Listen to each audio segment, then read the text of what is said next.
I got the sun coming right in here.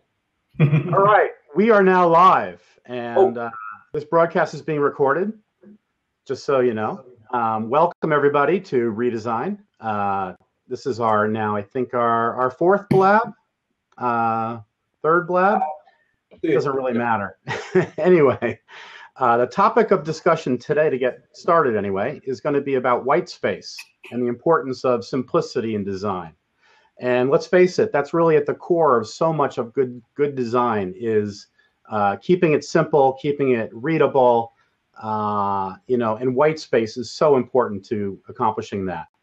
So with that, let's go. White space for me as a designer is, that's, a creative brief. That's just like an absolute dream come true. I think most designers would say they love using white space, utilizing it, and giving stuff balance and a bit of space on the page. In reality, most of my clients think I haven't been working hard enough, and if you see a lot of white space, they think I've been twiddling my thumbs, and there tends to be a fear amongst many clients of utilizing white space. I get it time and time again with a lot of my customers. They just want to fill every single corner of the page on the design, primarily print I'm talking here, but sounds familiar. I get to use a lot of white space on projects, unfortunately. Now, why do you think that is? I suppose they're paying money, so I think they want to see. I mean, if they see color and they see pictures on the page and things like that, right. I think they relate that to me having done some work, and they don't really understand how it takes as much work to get things to balance with the white space than it does to obviously fill every single corner of a page. Yeah, I have found the same thing. I think they think that space is money, and if you don't fill every square inch of space, it's a lost marketing opportunity.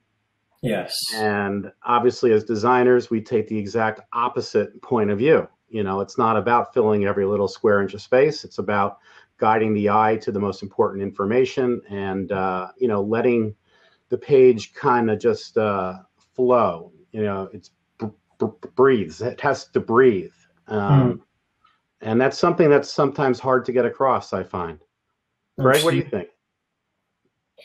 Me? Yes, Craig. Oh. In New Zealand. At 8 o'clock in the morning. On a Saturday, no less. It's 8 o'clock, Paul. You're trying to get me to think at 8 o'clock in the morning? All right, Mary, you're on. Okay. I'll be last.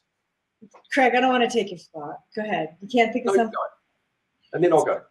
This is a great conversation because this week I've had a lot of client and prospect meetings, and I've been looking at a lot of websites. And I want to go up, before I answer that question, I want to go backwards and answer your first question, Paul, where white space really helps visitors and people that are reading your message. It helps keep things organized, I think, for them. And it helps them digest and understand the message a lot easier because you're giving them sort of smaller messages, the most important first, the smaller one, smaller messages. And a good designer and a good design will lead them through the messages in such a way that they understand it if you're using white space to organize it well.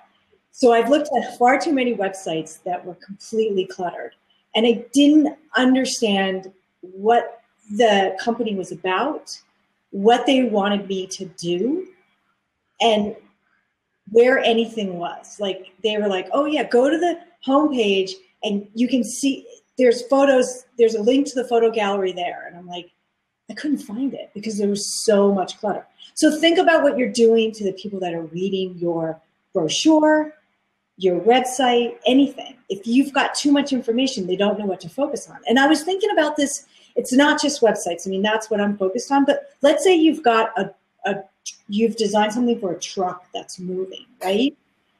you have a few seconds, right, to get that person's attention, to get the point across. You can't have a lot of stuff.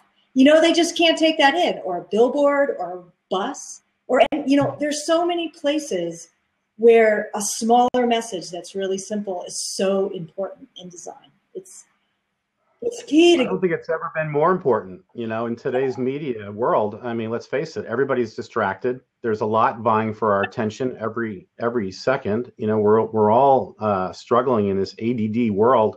And, if you don't capture somebody's attention in a moment's glance, you're lost. And simplicity, white space, all these things are the way that we as designers can help remedy that situation and drive people to the really important information. Because when you put everything up there at one time, it's like when everything vies for your attention at the same time, or what I like to say is when you're at a party, and everyone is talking so loud at the same time, sometimes it's the whisper that really gets attention in a weird kind of odd way. Mm-hmm. And the same thing holds true here. Absolutely. Just to add to what you guys have said, there are a number of things that white space does, and you can't look at white space in isolation, because white space is doing something in design. It's doing a number of different things. It could be part of the image, or it could be allowing the eye to rest. That's right. It's doing different things at different times. In design, we can look at it as positive and negative space. Mm-hmm. The white and the coloured space, and the play between the two. And there's a mutually beneficial relationship going on there, where you're playing games with the eye, but also that white space is about resting the eye, and it's about drawing attention to something in a particular place in the design. So you're sort of telling a story in a way, or you're directing, not really telling a story, but you're directing the eye around the page or around the design. And, right. That's really the nuance. Focus. Yeah. The same holds true, Craig, I think, in type even. If you just talk about type alone, kerning is really about space. It's about balance. It's about legibility.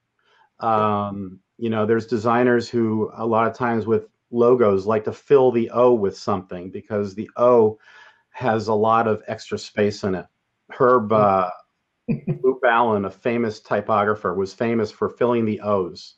If you look at all his famous logo designs, Mother and Child was a famous one, where he had the child ampersand. It was an ampersand that looked like a child inside the letter O, filling the O, That's such an important tool that we as designers use, I think, in everything that we do, to balance, like you said, guide the eye, like you said, make things legible and clear.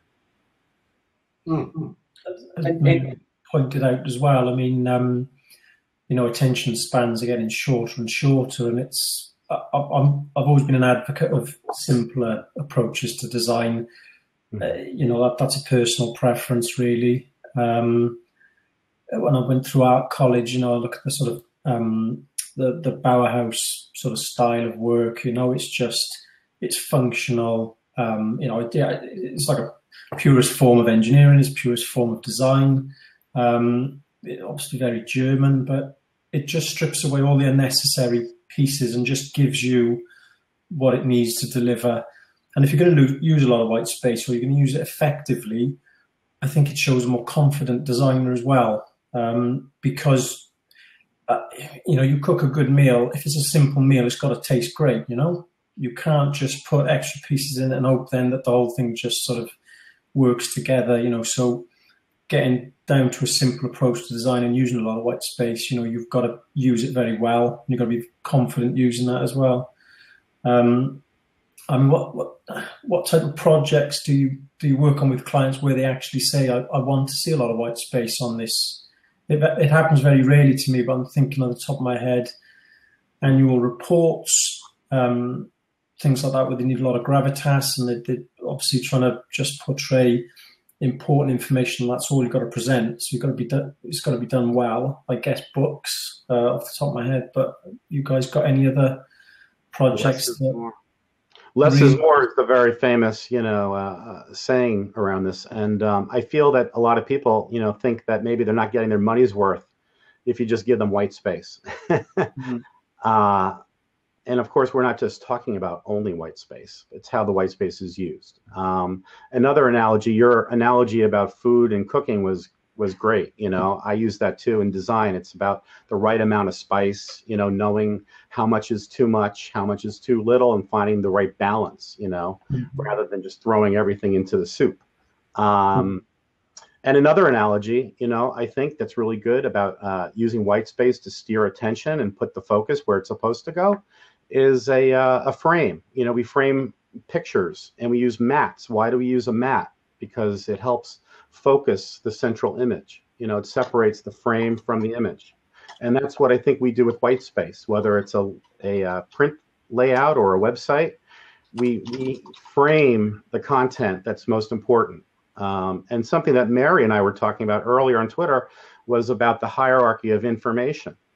And of course, that's another basic building block of good design is knowing how to extract those main points of content that we really need to get across and present them in such a way that either by eye flow or, the fact that most of us read from left to right, figures into it and achieving, that 1, 2, 3 sequence of legibility so that people read things in a certain order. Headlines, for example, on an ad usually, not always, obviously, but headlines will get your attention first. Then you see the visual, and then you read the body text. So that's sort of like 1, 2, 3. Now, of course, you can turn that upside down too. The visual can capture most of your attention, and then you read the headline. And but there's a coordinated sequence that the designer is putting forth so that you, the reader, will always read it in that certain sequence. And I think this is why people want to fill up the real estate is because they're not thinking about they many times the clients I deal with that want to fill up the real estate, they haven't thought about what is their unique value proposition, what is it that makes them different from the competition, what is it that their audience wants to hear. And I feel like, and back to our very first lab, Craig, that I was on with you when you were like, I love working with marketers because a good marketer will tell you that, they have that defined. They've already sat down and they've defined that because I was working with a marketer on one website and I was like, what's the most important message here on the homepage? And within minutes I had it. And it was wonderful. It was beautiful because it determined the design, it was a huge part of how the rest of the page flowed. And what I did with the look and feel based on what was the most important thing, right? And a lot of people that are managing their websites or their business, they haven't defined those things. And when they don't define those things, then they can't create the hierarchy. They don't kind of understand it. And I think when I was talking to you, Paul, about persuading the conversation, like with website owners and and any kind of design, really, right? Anybody you're working on a design project with, I think those are some of the questions we have to ask. And we almost have to force people to give us those answers so that we can give them the design that works, right?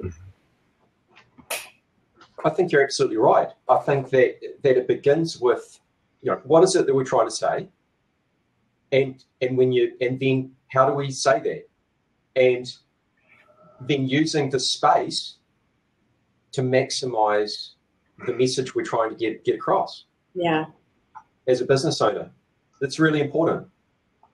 And when you're dealing with a lot of space, it's incredibly bare. And so the design, like if you're dealing with a single sentence, a couple of lines of type on a white advert with a logo perhaps, and that's it. it's got to be perfect, because you're just laying it bare, and the white space is allowing that message to breathe in the area around all the clutter. And to settle in, right? That was interesting when you said you're letting the eye rest. I thought about that. I'm like, well, you're also kind of letting the brain rest, right? And the nervous system, and you're saying, that's what I mean. This message, and let it sit in, settle in, and really go in there. When you look at a beautiful magazine, like a beautiful magazine, like say an architecture magazine, or an interior design magazine, a really high-end one, quite often you'll see the grid is designed in such a way as you'll have a beautiful photo on one side, and it might be, and it won't be sort of necessarily centered. It might be sort of slightly higher or whatever, and you'll have a lot of white space below, and a little bit of information about the photo. And then on the other side, you'll have the copy and the article, and then within that you'll have copy that might be butting up a little bit against the photo, and then you'll have white space underneath, and then there'll be white space on the other side of the copy, and you're creating this kind of it's not a tension, but it's a contrast. So on the one hand, you've got this white space, which, like you're saying, Mary, is allowing the eye to breathe and allowing the brain to rest and pause and reflect. And then on the other side, we've got the content and we've got the copy. And that's the magazine example. And it's that beautiful contrast that as a designer you're trying to achieve when you're designing things like brochures and magazines, or like Matthew's saying, annual reports. There's a sophistication associated with annual reports, and the white space helps that. And you mentioned I think places of architecture, art gallery, high-end retail magazines. There seems to be niche markets where they don't shy away from white space. They're happy for a designer to just go and really just sort of lightly balance the page and just make it work. And then there are other clients that just want to cram and fill everything up. And it's interesting that there are only certain sectors that seem to follow that trend. And I mean, how do you as a sort of designer persuade a client who starts cramming stuff on or giving you even more and more information to step away from that and say, well, no, you need to let this information breathe a bit, and you don't need to put all of this information on that page, or why are you putting everything on your website on that home page? Just give a brief introduction and let people sort of find a service then obviously off the back of that. It's quite a difficult job as a designer to try and convince clients to use space and not overfill things. I found an effective method was to just let them watch someone on a website try to get through a cluttered website. Yeah. A visual is data. And when people start to see how confused someone gets, and again, you can do this with a brochure. I've certainly printed out stuff and put it in front of someone and said, give me feedback on this. And you can also understand if they're confused there. So it's more than just sites, but sites are where I have my experience. But I show some a usability study where someone couldn't really get to where they wanted, and that actually gets them on board, because you can't argue with it. You just see it, and it's evidence. And then like, okay, let's peel away a few things. Yeah, I do websites myself, and the hardest thing to try and get across to a client is UX design, the user experience. Trying to describe that off the bat. It's even harder if they haven't got a website in the first place. If they've got one that they've just got used to, it's such a hard thing to explain to clients, how the usability affects, and where you've got a navigation that is just so deep, you could sink through it, just trying to keep a shallow sort of site architecture so that the page users don't get lost on the site, don't go into dead ends. And it's a really, really difficult aspect of that. And as you say, it's all about space as well. You know, you're giving users on the page, you know, the information they need, and obviously then trying to push them elsewhere. But to try and explain that to a client is almost impossible without, as you say, I suppose, sitting there and watching them struggle through. Well, I've also given clients kind of like the two scenarios side by side, you know, and I'll show them what it looks like with a lot of clutter on it and what it looks like when it's more simple. And when, you know, we do kind of direct the eye to those 2 or 3 main points. Sometimes they like the clutter. Yeah, no. And, you know, you cry, and then you figure out a different way to approach that. Plan B. Yeah. So I just got to let you get paid for it, you know. You know, Matt, when you a designer that puts less on a page and uses space is more confident. Mm-hmm. Is that? I kind of get the idea with a business though that goes with that. Like if I see that kind of a design from a business, I feel like the business is more confident and more sure of what they're offering. And more. You know, that's a critical point, Mary. I totally agree. It shows security as a company. And I feel the same way with like different subtleties that we might achieve in design. Like maybe the logo is just a gloss varnish on the matte background, you know, very subtle, but it's there.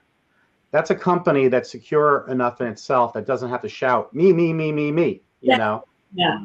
And that communicates. All these things communicate to your target audience. And, you know, it takes a certain type of client who's secure enough to do those sorts of things. So you're absolutely right about that. And if there's less on the page, then I think a company's had to really think and consider what they're saying. And they've stripped it right down. You know, as Mary says, it's a confidence thing, but also, you know, they have actually clarity and thinking.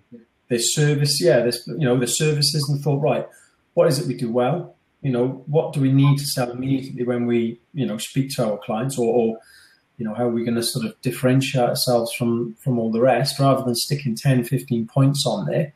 They've taken 1 or 2, but they do really well and different, you know, in a slightly different way. So with the confidence, I think, you know, there's thought behind the, you know, the more of a considered approach. You know, less is more, I think, you know. If you can focus like a laser, I think that's half the battle. And really, that's what good work is all about, you know. And I think you'll all agree, too, that as designers, it's the simpler work that is really harder to do, you know, because then it's the little things that become glaring errors. You can't hide. You can't hide in the muddle of, you know, throwing everything into a design anymore, you know, because everything is right there. The best logos, you know, are very simple. And as we were talking about on the other platform, G+, you know, we do the we do the cross-platform dance here, you know. So I think we pop up everywhere. But on Google+, we were talking about how you know, simplicity in a logo, you know, is so hard to achieve, and it's so easy for 2 great minds to come up with the same idea, you know, by accident. It's not copying. It's just the fact that great minds think alike, and the simpler a design, the harder it is to do something that's truly original.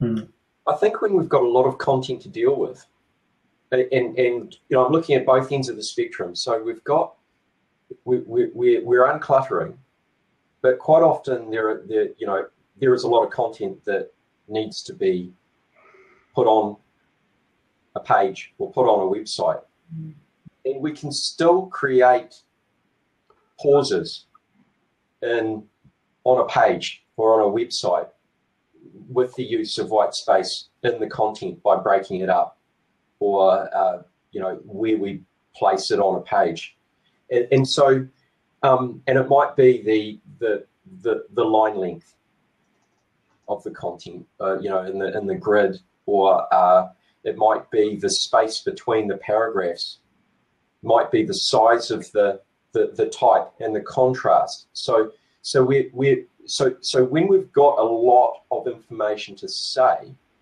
we can still say something with the white space that we do have left.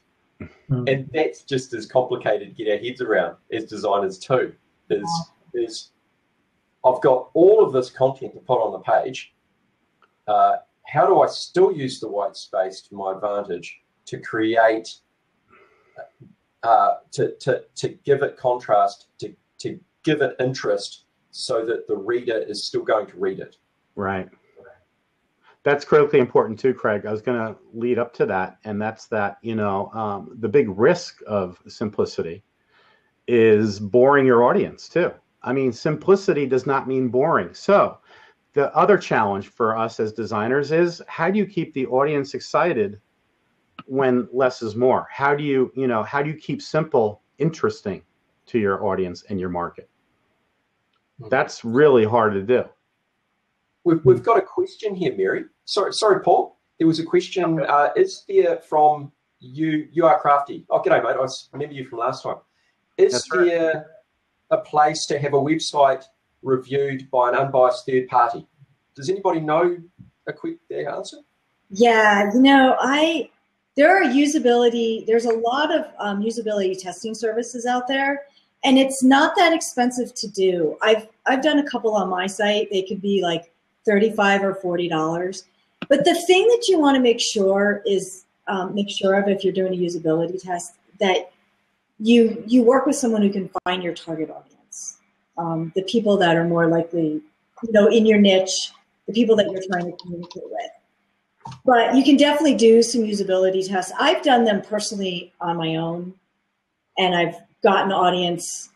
I was working at a hospital at the time, and I went out and I found people that were the target demographic for surgical services, and I did usability tests with them.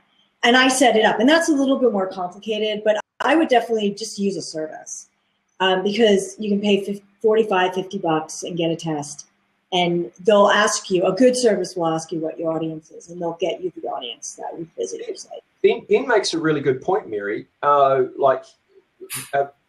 If we're going to test the website, it doesn't make any difference that it's not necessarily our target audience.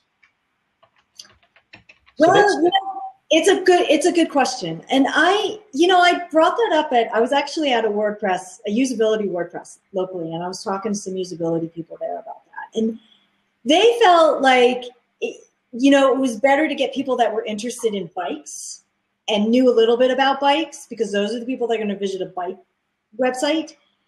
And I think I know where what was that name with the great question? Craft? Someone, you are crafty. I think I know where he's going with it, is that you don't want to come in with people that know too much, because you want to communicate as if someone knows absolutely nothing about what you're doing. I think that might be where he's going, which is great, and that's what you should be shooting for. But, they made a case for the fact that you don't want to, although, maybe a mom's coming to a site that wants to buy bikes. So, it might be a good point. It might be a good point. If you want more general feedback, sorry, Craig? I might hop off so somebody else could hop on and just open it up to the audience. So if anybody wants to hop on, does anybody just type here in the comments if you want to join in? So I'll leave a seat open. So I'll see you guys. And I'll carry on. Okay. Take care. So, I was saying too, if you want more just general feedback, you can join our group also on G+, and people will be willing to hop in and give just general design feedback and things like that as well. Not quite usability perhaps, but other kinds of feedback. So that's another way to go. Oh, I didn't know you guys did that. That's awesome. Yeah, sure.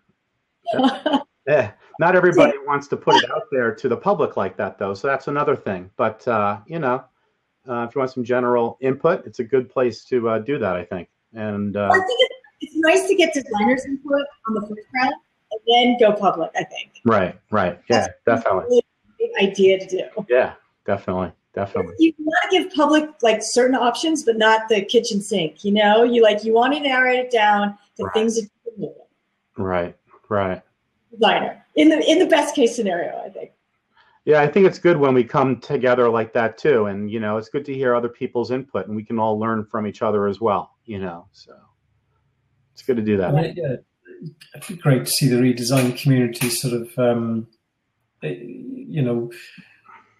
inviting perhaps more non-designers. And I was initially why you set the community up, Paul, but it seems to have sort of attracted all of these designers who sort of talk to each other. But yeah, it'd be great to, critique a bit of work and stuff. I mean, always go easy on people, it's. But I think if you're developing a project, I mean, to get a few designers to actually look at it, and I just met Mary tonight, but obviously you're very well fielded with web design and things like that. It's sort of invaluable almost to take advantage of a bit of good advice, really, and how to use white space. Yeah, yeah. And also, it's with web design as well, Mary. I find that clients can't equate the fact that you've almost got an unlimited space on the web, but they just seem to need to push it down into how many pages have I got on my site, how much information can I put on this page, how big is the page going to be? I've got too much information, and it's almost it's difficult to explain that, you actually, there's no finite number on the web, You haven't got, an 8-page brochure, 16-page brochure to fill. That's your lot once it's printed. I mean, it's out there. I mean, a website can evolve, and I suppose it's difficult to manage that aspect of space with web design as well. Yeah, I like to emphasize that people are only going to spend so much time on your website. I mean, before they get tired or fatigued, right? Right. You're right. I mean, it can be endless, but we have to go back to how much time is someone going to spend on your site overall, right? And actually, the discussion on Twitter that we started with was... Welcome, Catherine. Mobile. Hello, nice to meet you. So off at last. Mobile actually forces people to make that decision faster, because I mean, there's less space on a mobile device, and people on a mobile device are going to spend less time, right? So that's always nice to bring into the conversation if you're struggling with people that can't make decisions, or they've got too much content on their website. It's to start talking about the mobile experience. Yeah, the fact that every website now needs to have that in mind and be responsive in itself, I think makes us pare things down to the Craig, shut up. I got this animation distracting me over here in the corner the entire time. Crippling my broadband, yeah. He loves Catherine. Anyway. Mobile, everything needs to read on these kinds of devices right now. This is where we're doing all of our living. It's crazy. Now, come on, how you can't put everything in but the kitchen sink on a thing like this. You need to pare down your message. You need to keep your design simple and powerful. I mean, to me, that is the most obvious thing in the world. And I think if people just step back for a second, you got to see the common sense there. So your designs need to be really simple, and they need to really focus on your main messaging. Can we touch a little bit on the fact that sometimes, I mean, maybe I missed it if you guys covered it, but sometimes clients seem to think that white space is like a waste of their money? Yep. Yeah, we talked about that a bit. All right, funny. Okay, I missed it. Sorry. No problem repeating that. I mean, it's kind of paradoxical because, the ordinary way that we live our lives is, more is more. And, the more land you own, then the richer you are, and the more, successful you are or whatever, but actually in design, less is more. Clutter is not going to do anybody any favors. Yeah, I think what clients need to really understand is that what we're doing when we add white space is we're trying to communicate the message as effectively as possible. And when you bombard people and your text has no room to breathe, it's a lot harder for people to understand what you're trying to say. So it's really detrimental to the entire project. Absolutely. And that's a big, it comes up almost every day in the life of a designer, is that struggle. you know. Yeah, it's not about filling space, and it's about quality over quantity of content. It's about quality of how you steer the eye towards the most important points rather than throwing all the content in that you can. There's too much out there already for people to wade through. Right. So your design needs to, say what it has to say in really a moment's glance. And if you capture that moment's glance, then you need to move on to the next level of information, and give that also as clearly and succinctly as possible. It also strikes me as funny that, again, this entire talk that we're having here, not once I don't think have we talked about how something looks, Design is not about how something looks. Again, it's going back to our last blab, what is design? It's not about decoration. It's really ultimately about getting an idea across and solving an objective. There's different ways of defining it, as we covered all that in the last blab. Design is a process, but it's also about communicating an idea and solving some kind of a problem. And that's really what we're talking about here, too. Good use of white space is always about solving a problem. Right. Yeah, and you're not going to solve it by shouting as many things as possible in people's faces, right? Right. If everybody is talking at a cocktail party, who are you listening to? If everybody is shouting, it's the whisper that.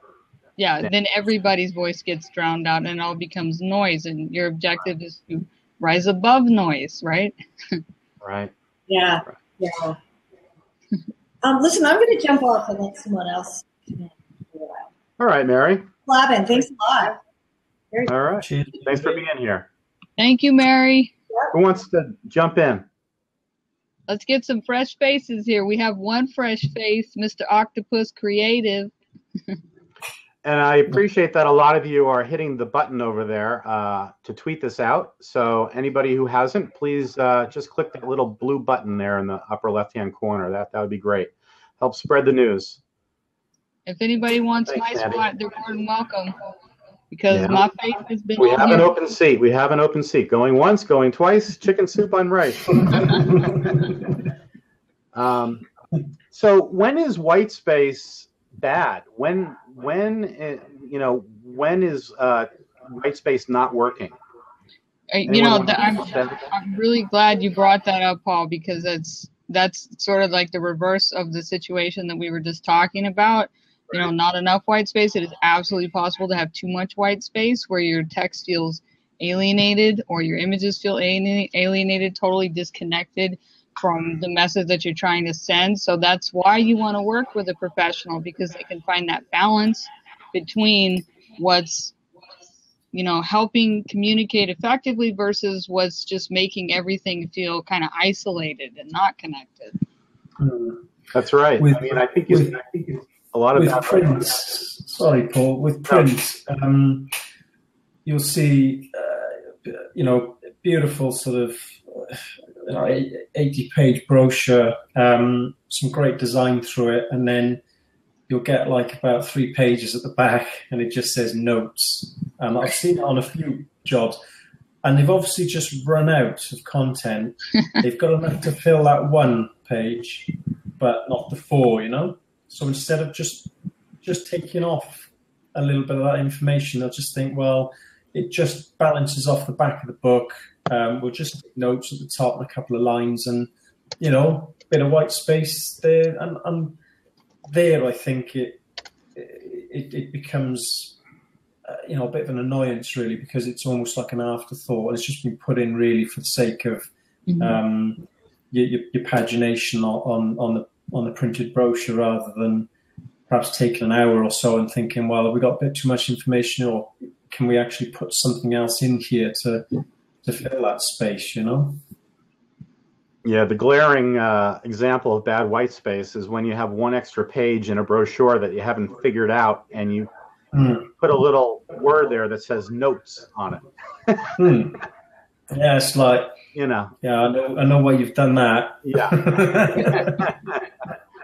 Yeah, and you see bad white space all the time. People are, I see people sometimes trying to take these sort of lessons to heart and build some more white space in. But you can't just like shift everything over to the left and keep the right side open and call that white space and make it work. It really takes skill to make white space work. It's one of the hardest things, I think, as a designer that we work with, is to make white space work.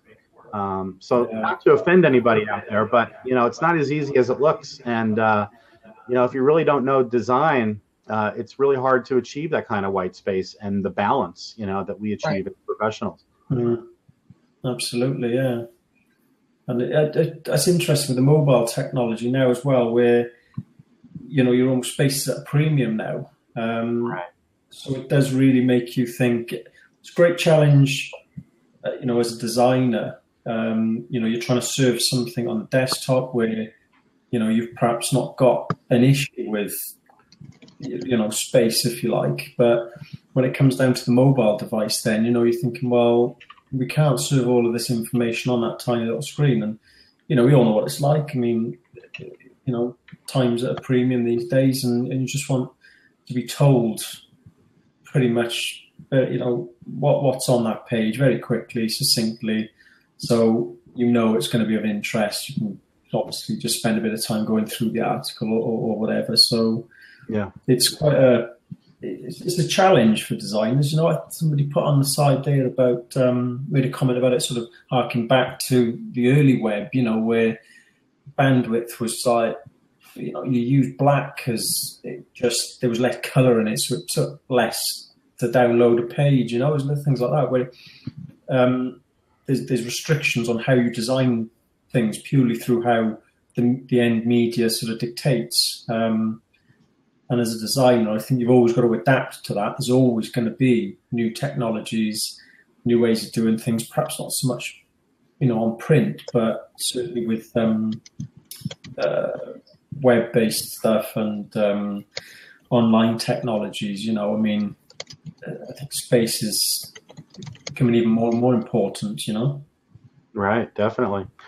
We have a question over here about how important is it for designers to have marketing experience. Now, we've talked about this a couple of times before in previous labs also, but I do think of myself as a marketer, Thank you. Marketing comes first because strategy comes first. It's not about decoration, it's about solving a problem. So in order to be a good designer, you first need to be able to solve the marketing problem. Exactly. Now, I'm not saying that I'm a marketer in the, true sense of the word. I wouldn't be the one to come to figure out, the best way to target a certain audience through email and all these other things that all marketers do. But as a designer, I think that we're all marketers in our own way. Absolutely. Good designers are marketers. Yeah. I've worked in agencies where the two, they are closely related. You're right in what you say there, Catherine, but also there are, in the bigger agencies, there are clear departments, and the designers are probably left more to actually coming up with the ideas and solving the problems. And then the marketers then will obviously feed that work out and make sure it goes into the right places. But yeah, I think as a designer, you've got to have a grasp on marketing. Hello, Bryn. Hello. Thank you for joining us. How are you? Oh, I might be echoing here. Can you hear me okay? That's good. Yeah, I can hear you. Fabulous. It sounds good now, yeah. Sounds good. I have a quick question. As I launch a second company, we have a logo that we designed that I like, but how important and kind of what comes first, the chicken or the egg, the marketing message or the visual? Well, the brand message, I think, is what comes first in terms of a logo. Yeah, the overarching brand strategy. So you want to know, basically who the company is targeting, who their audience is. So we got that. Good. Got that. And you need to obviously know what the company does, right? Got that. Because you want to capture the essence of your company in the logo. Now, you don't want to say everything that a company does.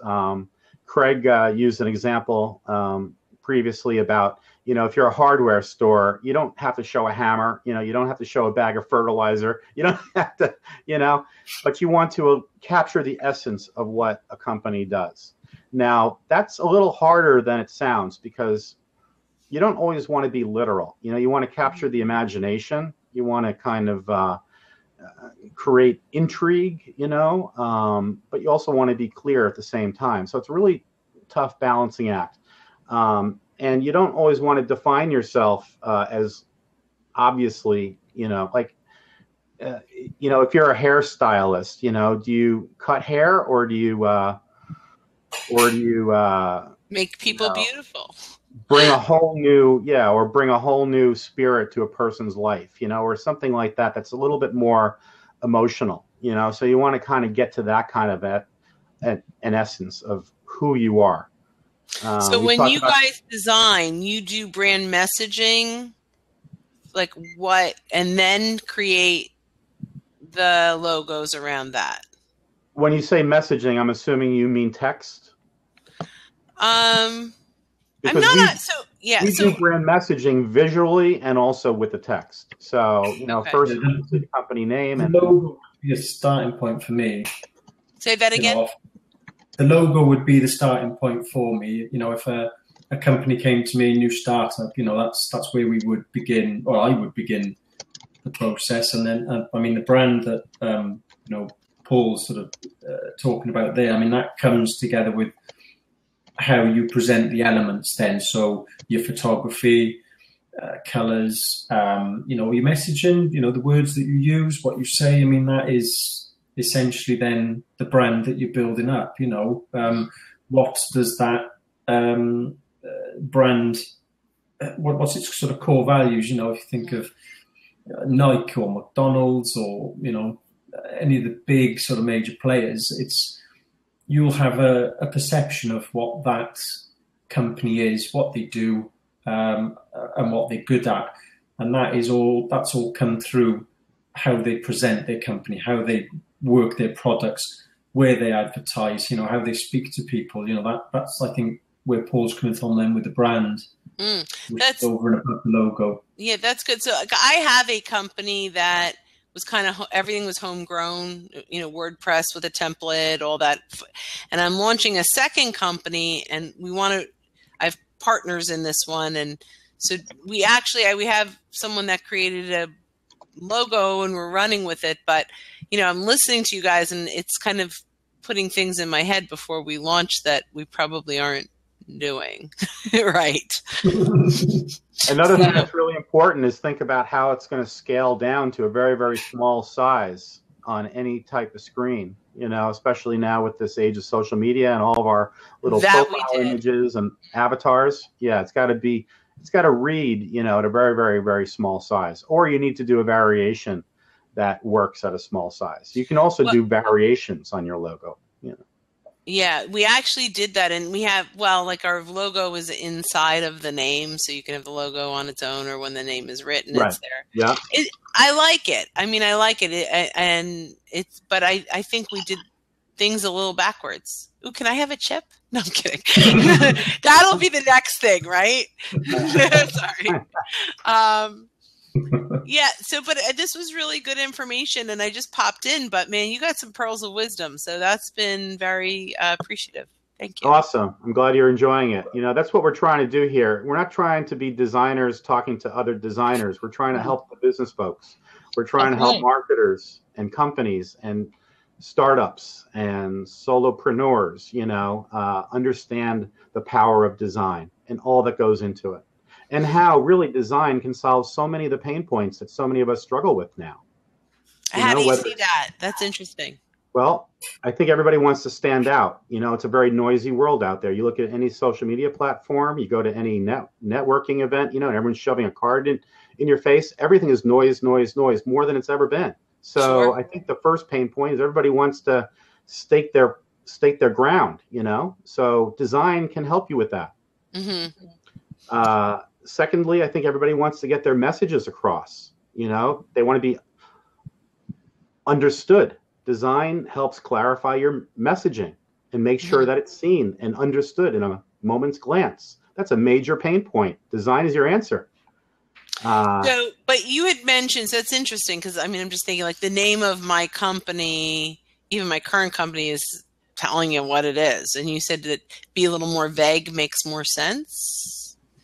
Like with the name, not vague. Okay. I just meant be interesting, separate yourself from the rest of the pack. If every hairdresser is saying, yeah, I cut hair and I style people's, hair, then how are you going to stand out? You need to find a unique way of saying the same thing. I think we're market making. Like I think we're doing something that's not there yet. So it's interesting. And I mean, we have a name, we have a logo, but I think the people that are involved in what we are doing, I'm not worried we're going to explode. I mean, we already have people that are the best in the world that are part of this, that have a following and all the fun stuff. But I do hear what you're saying. It's got my wheels going, and I think I have to go back and make some, Well, it sounds very exciting. Yeah. So it is. Yeah. So thank you so much. To make it even more exciting and more effective. You can do it. I know you can. Yeah. Well, I followed you guys on Twitter too. So I'll look for some stuff. I'll let somebody else grab the seat. Thanks very much. All right. I really Thanks for popping in. Thanks. Great seeing you. Take care. That was awesome. You see? I mean, it was. Help people if we can help people and really help people, appreciate what it is that designers bring to the table. It's not just about using some fancy new tool and making something look nice. We haven't talked about that once, really. Yes, we do make things look great, but it's really about, simplifying, clarifying messaging, solving a problem and putting it out there that people will react and, you'll make an impact that way. I love that you use that example, Paul, a hairstylist, because how many hairstylist logos do you see that's a pair of scissors, right? I mean, it's the same thing in construction. You see so many, logos, and the solution that they're using is just the most obvious possible connection. And that's not going to cut it. Especially if you're talking about a local business that you do have a lot of competition. How is something that's the first thing that comes to mind when you think of that profession going to help you stand out? You can use a logo generator to get a little pair of scissors, but is that really something people are going to connect with and remember you for, right? Isn't that part of what we're doing with a logo? We're trying to help people remember us. Unique. That's the key. Uniqueness. You want to stand out. You want to be different from everybody else. And for the smaller businesses as well. I've done probably in about 20 years experience now, and I sort of push myself. I advertise myself as being bigger than I am, but I'm not misleading. Businesses can come to me and get the experience that they would get in a big agency where they'd have to throw money at a project all day long. So I get it time and time again where some clients will say, "This looks too good for me," and I just think, well, that sounds nonsensical. Have the confidence to, punch above your weight, regardless of, being a 1-man, 10-man band, whatever. If you've got competition out there that's been running for 30 years, if you can present yourself properly, get yourself noticed, as you say, have a logo that's not been, cookie cutter designed and makes you stand out, you're just spending your money more wisely, and you're not having to redo things in a few years, perhaps when you're up and running, and you've got a bit of collateral. The design, getting the logo sorted out from the offset really, and doing a nice job of it, as you say, making it stand out from others. Even if your budget's tight, it just pays dividends. Right. So we're down to our last couple minutes here. Any final thoughts on simplicity in design and white space and lack thereof? Love it. I think we covered it all. In the spirit of minimalism, I'm going to say nothing. Well, this was a blab about nothing. So That's right. That's right. This is a blab about wasting your money with empty space. Yeah, and hopefully people will get the idea that you're really not wasting your money if the empty space is used the right way, because it's all about directing the eye and directing attention to the main message points. No, I think your point, Matt, when you were talking about logos, kind of touches on this a lot, because you know, how can something be too good for your brand? I mean, what is that saying about your brand, right? Right. You know? I mean, I can understand if you want to be understated, or if your company is down and dirty and you don't want to, or you know, if you sell like low-end products and you don't want to put somebody off as appearing too expensive, you know, then those sorts of things come into play maybe. But there's a way to accomplish that still with good design. Good design doesn't have to be glitzy, doesn't have to look expensive. Right. I mean, that all that has to do with isn't so much of this is too good for my brand. It's just this isn't going to appeal to the market that I'm targeting. Right. Right. It all comes back to that. A lot of people over on the side here too have mentioned that as we've gone along. You know, it all comes back to strategy, comes back to your market, what you're trying to achieve. And we always seem to come back to that ourselves, right? And every time we talk about this, because that's what it's all about. Yes, designers make things look great, but we also solve real working objectives, real world objectives. You know, we accomplish those goals, and we're golden. So, all right. Thank you, everybody, for joining us. Thank you. Lab. We're trying to do it every week, or maybe it'll be every other week, something like that. But every week. Look out for us. Thanks, Paul. Bye, everybody. Yes, bye. Bye-bye.